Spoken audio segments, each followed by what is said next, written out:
Bonjour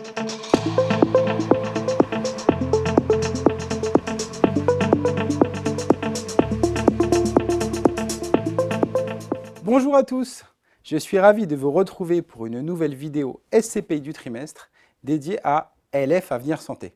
Cette SCPI, comme son nom l'indique, est investie dans le secteur de l'immobilier de santé, une classe d'actifs qui a la particularité de s'appuyer sur les besoins fondamentaux de la population, à savoir le besoin d'accès aux soins et de prise en charge. L'activité des exploitants des bâtiments médicaux ou médico-sociaux est décorrélée des cycles économiques et donc source de stabilité.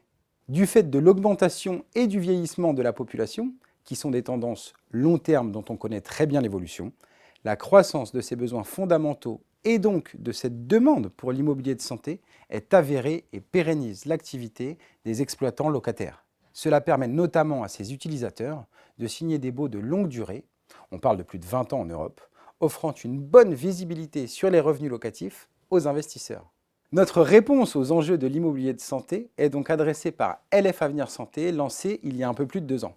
Sa stratégie d'investissement vise d'une part à privilégier les typologies d'immobilier de santé de soins primaires ou encore de médecine de ville, comme par exemple les centres médicaux, les pôles de santé, les cliniques ambulatoires, et d'autre part à mettre l'accent sur les localisations qualitatives dans les grandes agglomérations et métropoles en France et en Europe.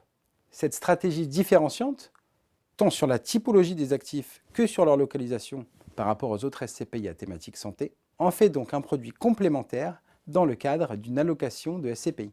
Nous tenions également à rappeler que LF Avenir Santé est labellisé ISR et constitue un fonds de partage pour soutenir la fondation des hôpitaux.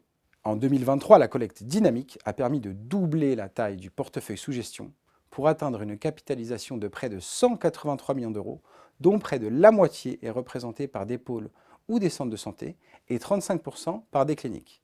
Et sur le plan géographique, un quart du patrimoine de la SCPI se situe à l'étranger, notamment en Irlande et en Belgique.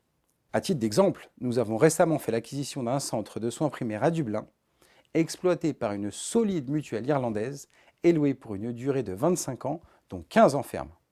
Par ailleurs, le taux d'occupation financier, le taux d'occupation physique et le taux d'encaissement sont tous à 100%, et la durée résiduelle moyenne des baux du portefeuille est aujourd'hui de plus de 10 ans.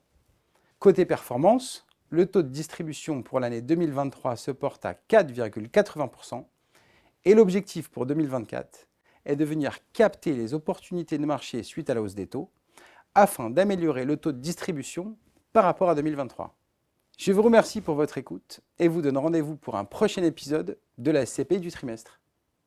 En tant que gérant responsable, nous nous devons de vous rappeler que la SCPI comporte des risques, notamment de perte en capital, de liquidité, de variabilité de revenus et que la durée de placement recommandée est de 9 ans.